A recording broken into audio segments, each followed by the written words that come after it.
সকল দর্শক বন্ধুদের জানাই মেরি ক্রিসমাস, বড়দিনের শুভেচ্ছা। আজকের বানাবো ক্রিসমাস স্পেশাল প্লাম কেক।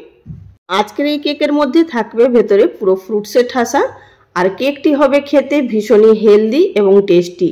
প্রায় প্রত্যেকেই আমরা বড়দিনে বাইরে থেকে প্লাম কেক কিনে এনে খেয়ে থাকি, আর সেই কেকের দামও কিন্তু প্রচুর থাকে। তো বন্ধুরা, চড়া দামে বাইরে থেকে কিনে আনার প্রয়োজন নেই, বাড়িতেই নিজের হাতে তৈরি করে নিতে পারবেন সুস্বাদু এবং স্বাস্থ্যকর এই কেক। আর এই কেকটি যেহেতু সম্পূর্ণ নিরামিষভাবে তৈরি করা, বাড়িতে যে কেউ কিন্তু খেতে পারবেন, যারা আমিষ খান তারাও আর যারা নিরামিষ খান তারাও। তো বন্ধুরা, চলুন আর দেরি না করে শুরু করা যাক আমার আজকের এই ভিডিওটি। তো সবার প্রথমে এখানে একটি বোলের মধ্যে নিয়ে নিচ্ছি হাফ কাপ পরিমাণ কমলা লেবুর রস। এখানে মাঝারি সাইজের দুটো কমলা লেবুর রস আছে, হাফ কাপ তাতে হয়েছে। তো বন্ধুরা, এবার আপনাদের দেখিয়ে দিচ্ছি আমি এখানে কি কি ড্রাই ফ্রুট সব করব।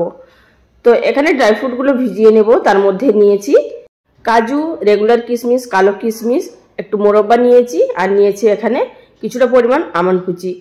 এছাড়াও এর মধ্যে ব্যবহার করব টুটি ফুটি, আর আপনারা চাইলে এখানে চেরিও ব্যবহার করতে পারেন, বা আপনাদের পছন্দ মতো আরও যে কোনো ফ্রুটস এখানে ব্যবহার করতে পারেন। এই কেকের মধ্যে যত রকমের ড্রাই ফ্রুটস ব্যবহার করা যায় ততটাই কিন্তু খেতে খুব ভালো হয়। এবার এর মধ্যে দিয়ে দিচ্ছি প্রায় 3 টেবিল চামচ পরিমাণ টুটি ফুটি। এবার এই সমস্ত উপকরণগুলোকে খুব ভালোভাবে মিশিয়ে নেব। মিশিয়ে নিয়ে এটিকে ঢাকা দিয়ে রেখে দেব 2 ঘন্টা মতো, যাতে করে এই ফ্রুটসগুলো লেবুর রসের সাথে ভিজে যায় এবং ফুলে যায়। যদি আপনাদের হাতে যদি সময় থাকে তাহলে 4-5 ঘন্টাও কিন্তু ভিজিয়ে রাখতে পারেন, তাতে কিন্তু আরও ভালো হবে। তো এবার এটিকে ঢাকা দিয়ে রেখে দিচ্ছি, ফিরে আসছি 2 ঘন্টা পর। যতক্ষণে ড্রাই ফ্রুটসগুলো ভিজছে ততক্ষণে আমরা বাদবাকি জোগাড় করে নেব। অপরদিকে গ্যাস ওভেনের উপরে একটি কড়াই বসিয়ে তার মধ্যে দিয়ে দিলাম মেজারিং কাপের হাফ কাপ পরিমাণ চিনি। চিনিটা আমরা এখানে ক্যারামেল তৈরি করে নেব, তার জন্য প্রথমে 30 সেকেন্ড মতো চিনিটা দেওয়ার পরে গ্যাসের ফ্লেমটা হাইতে রেখে দেওয়ার পর তারপর দেখবেন যখনই সাইড থেকে হালকা হালকা কালার হতে শুরু করছে, সেই পর্যায়ে কিন্তু অনবরত নাড়াচাড়া করে যেতে হবে। তো তারপর দেখবেন কিছুক্ষণ পরেই কিন্তু এইভাবে কালার চেঞ্জ হয়ে গেছে। প্রথমে দলা পাকিয়ে যাবে, তাতে করে ভয় পাওয়ার কিছু নেই। এই কাজটা কিন্তু অবশ্যই তারপরে লো ফ্লেমে করতে হবে। এবার গ্যাসের ফ্লেম লোতে থাকা অবস্থাতেই এর মধ্যে জল দিয়ে দেব হাফ কাপ পরিমাণ, তবে কিন্তু একসাথে দিলে হবে না, অল্প অল্প করেই জল দিতে হবে। এভাবে অল্প অল্প করে জল দিয়ে এখানে আমি হাফ কাপ জল ব্যবহার করলাম।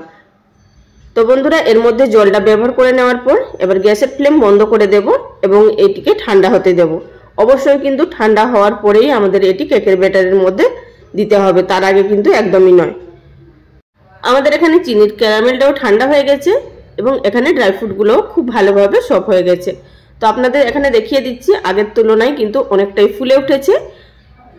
আশা করি সেটা দেখে বুঝতে পারছেন। এবার চলে যাব কেকের ব্যাটার তৈরি করার পদ্ধতিতে। একটি মিক্সিং বোলের মধ্যে দিয়ে দিচ্ছি মেজারিং কাপের হাফ কাপ পরিমাণ লিকুইড দুধ। দুধটা কিন্তু অবশ্যই নর্মাল তাপমাত্রার দুধ নিতে হবে, আর দুধটা কিন্তু জাল দেওয়া দুধ নিয়েছি। আর সেই কাপেরে দিয়ে দিলাম 1/4 কাপ পরিমাণ রিফাইন্ড অয়েল, আর তার মধ্যে দিয়ে দিলাম 1 টিস্পুন পরিমাণ ভ্যানিলা এসেন্স। এবার এই 3টে উপকরণকে খুব ভালোভাবে আমাদের ফেটিয়ে নিতে হবে। এই 3টে উপকরণকে ভালোভাবে মিশিয়ে নেওয়ার পর এবার এর মধ্যে এড করে দিচ্ছি 1/4 কাপ পরিমাণ চিনি। আগে হাফ কাপ চিনি ক্যারামেল তৈরি করার সময় ব্যবহার করা হয়েছিল, আর এখন 1/4 কাপ চিনি ব্যবহার করা হলো, মানে 1 কাপের 3 ভাগ চিনি এখানে ব্যবহার করা হয়েছে। আর আপনারা যদি আর বেশি মিষ্টি খেতে পছন্দ করেন তাহলে চিনির পরিমাণটা বাড়িয়ে দিতে পারেন, বা এখানে চিনির পরিমাণটা কমিয়েও দিতে পারেন। তো চিনিটাকে ভালোভাবে মিশিয়ে নেওয়ার পর এবার একটি উপরে স্ট্যান্ডার বসিয়ে তার মধ্যে দিয়ে দিলাম মেজারিং কাপের 1.5 কাপ পরিমাণ ময়দা। তার সঙ্গে দিয়ে দিলাম 1/4 টিস্পুন পরিমাণ নুন। অবশ্যই কিন্তু নুনটা ব্যবহার করবেন, এতে করে কেকের মধ্যে খুব ভালো টেস্ট আসবে। এবার এই সমস্ত উপকরণগুলোকে খুব ভালোভাবে চেলে নিলাম। তো এখন আমাদের একটি হ্যান্ড হুইস্কার দিয়ে খুব ভালোভাবে সমস্ত উপকরণগুলোকে মিশিয়ে নিতে হবে। এবার এর মধ্যে দিয়ে দেবো আগে থাকতে যে তৈরি করে রাখা চিনির ক্যারামেলটা, অল্প অল্প করে দিয়ে নিতে হবে। আর অবশ্যই কিন্তু মনে রাখবেন এই ক্যারামেলটা ঠান্ডা হয়ে যাবার পরেই কিন্তু এখানে ব্যবহার করতে হবে। তো একসাথে সম্পূর্ণটা দেবেন না, অল্প করে দিয়ে প্রথমে একটু মিশিয়ে নেবেন, তারপরে বাদবাকিটা দিয়ে দেবেন। তো প্রথমে অল্প দিয়ে ভালোভাবে মিশিয়ে নিলাম, তারপরে বাদবাকিটা দিয়ে আবারও মিশিয়ে নেব। এছাড়াও বন্ধুরা, আমার চ্যানেলে প্রায় 16 রকমের কেকের রেসিপি আপলোড করা আছে, আপনারা চাইলে সেই সমস্ত রেসিপিগুলো দেখে নিতে পারেন। আমি নিচে ডেসক্রিপশন বক্সে কেকের প্লেলিস্ট দিয়ে দেব, বা এন্ড স্ক্রিনেও আপনারা পেয়ে যাবেন। আমিষ নিরামিষ বিভিন্ন ধরনের কেকের রেসিপি আছে। আর বন্ধুরা এবার মিশিয়ে নেওয়ার পর আমরা যে ড্রাই ফ্রুটগুলো সব করে রেখেছিলাম সেগুলোকে এর মধ্যে এবার দিয়ে দিতে হবে। সমস্তটাই কিন্তু দিয়ে দিতে হবে, মানে যে অরেঞ্জ জুসটা বেঁচেছে সেটিও কিন্তু একসাথে সমস্তটা দিয়ে ভালোভাবে মিশিয়ে নিতে হবে। আর বন্ধুরা এখানে আপনাদের একটি কথা বলে রাখছি, অন্যান্য কেকের ব্যাটার তৈরি করার তুলনায় এই কেকের ব্যাটার একটু ঘন হয়। তো ভালোভাবে ব্যাটারটা মিশিয়ে নেওয়ার পর এবার এর মধ্যে দিয়ে দিচ্ছি ডালচিনি এবং এলাচের গুঁড়ো, হাফ টিস্পুন মতন দিলাম। আর দিয়ে দিচ্ছি এর মধ্যে সামান্য পরিমাণ জায়ফল গ্রেট করে। জায়ফল কিন্তু একদমই সামান্য পরিমাণ দিতে হবে, খুব বেশি দিলে কিন্তু উগ্র গন্ধ ছাড়বে। এখানে এটি দেওয়ার কারণে আমরা যে বাইরে থেকে কেক কিনে নিয়ে আসি ওর মধ্যে কিন্তু হালকা ফ্লেভার থাকে, সেটি কিন্তু এর মধ্যে চলে আসবে। আর দিলাম 1 টিস্পুন পরিমাণ বেকিং পাউডার আর হাফ টিস্পুনের থেকেও কম বেকিং সোডা। অবশ্যই কিন্তু বেকিং সোডাটা একদম কম পরিমাণেই ব্যবহার করতে হবে। আর এই বেকিং পাউডার এবং বেকিং সোডাকে অ্যাক্টিভ করার জন্য এর মধ্যে দিয়ে দিলাম 1/4 টিস্পুন পরিমাণ ভিনিগার। তো আবারও এটিকে খুব ভালোভাবে মিশিয়ে নেব, তবে কিন্তু এই সময় ওভার মিক্স করব না, যেহেতু বেকিং পাউডার এবং বেকিং সোডা পড়ে গেছে, শুধুমাত্র মিশিয়ে নেব। তো আমার এখানে মিশিয়ে নেওয়া হয়ে গেছে। অপর দিকে আগে থাকতে আমি একটি পাত্রের মধ্যে ভালোভাবে তেল ব্রাশ করে নিয়েছি আর সাইড থেকে এবং নিচে ভালোভাবে বাটার পেপার দিয়ে ব্রাশ করে নিয়েছি। আপনারা এখানে বাটার পেপারের পরিবর্তে কাগজও ব্যবহার করতে পারেন, অবশ্যই কিন্তু কাগজ দেওয়ার পরেও তেল মাখিয়ে নেবেন। তো এবার ব্যাটারটা দিয়ে ভালোভাবে এভাবে একটুখানি টেপ টেপ করে নিচ্ছি, এতে করে ভেতরে থাকা বাতাসটা বেরিয়ে যাবে। এবার চলে যাব কেকটা বেক করার পদ্ধতিতে। আগে থাকতে অপর দিকে গ্যাস ওভেনের উপরে একটি পাত্রের মধ্যে প্রায় আধা কেজি মতো নুন দিয়ে তার মধ্যে একটি স্ট্যান্ড রেখে দিয়েছিলাম আর খুব ভালোভাবে পাত্রটাকে গরম করে নিয়েছি ঢাকা দিয়ে 5 মিনিট মতো হাই ফ্লেমে। আর এই নুনটা আমি আগে অনেকবার ব্যবহার করেছি, তাই কালারটা এরকম মনে হচ্ছে। ভেতরে কেকের পাত্রটাকে ভালোভাবে সাইজ করে বসিয়ে দিয়ে উপর থেকে ঢাকা চাপা দিয়ে দিচ্ছি। তবে কিন্তু আমি এখানে একটি কাপড় দিয়েই ঢাকা চাপা দিচ্ছি, মানে ঢাকনাটার ভেতরে একটি কাপড় দিয়ে তার উপরে ঢাকনাটা দিয়ে এইভাবে চাপা দিয়ে দিচ্ছি, এতে করে ভেতরের বাষ্পটা বেরিয়ে আসবে না। তো আমি এখানে প্রায় 20 থেকে 25 মিনিট পর ঢাকাটা খুলে নিচ্ছি। আর কেকটা কিন্তু অনেকটাই পরিমাণে ফুলে উঠেছে, আপনাদের সেটা দেখিয়ে দিচ্ছি, আশা করি দেখে বুঝতে পারছেন। এবারে উপর থেকে কিছুটা পরিমাণ ড্রাই ফ্রুট দিয়ে নেব। উপর থেকে যদি এভাবে ড্রাই ফ্রুট দিয়ে দেওয়া হয় তাহলেও কিন্তু ড্রাই ফ্রুটগুলো আর ভেতরে বসে যাবে না। পছন্দ মতো ড্রাই ফ্রুট দিয়ে ঢাকা দিয়ে আরও এটিকে আমি বেক করে নিলাম। বন্ধুরা এবার দেখে নেব ভেতর থেকে ঠিকঠাকভাবে বেক হয়েছে কিনা।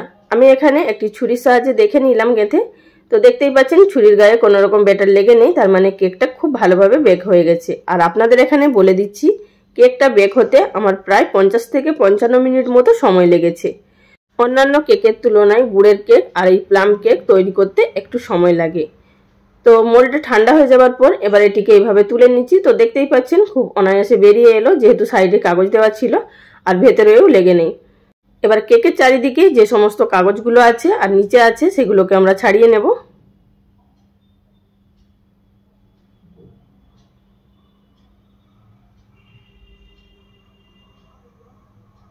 তো কেক থেকে কাগজ ছাড়িয়ে নেওয়ার পরে এবার আমরা কেকটা কেটে নেব। আর কেক কাটা দেখেই আপনারা নিশ্চয়ই বুঝতে পারছেন যে কেকটা কতটা সফট হয়েছে। আপনাদেরকে আমি এখানে একটি টুকরো তুলেও দেখিয়ে দিচ্ছি, তাহলে আপনারা কাছ থেকে দেখলে আরো ভালোভাবে বুঝতে পারবেন। তো বন্ধুরা এখানে দেখুন কেকটা কত দুর্দান্ত হয়েছে, আর ভেতরে কিন্তু ড্রাই ফ্রুটগুলোও বোঝা যাচ্ছে।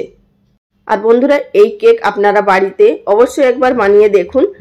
যাকে খাওয়াবেন বা নিজেরা যদি তৈরি করে খেয়ে দেখেন তাহলে আপনারা বুঝতেই পারবেন না যে এই কেক বাড়িতে তৈরি করা কি বাইরে থেকে কিনে আনা।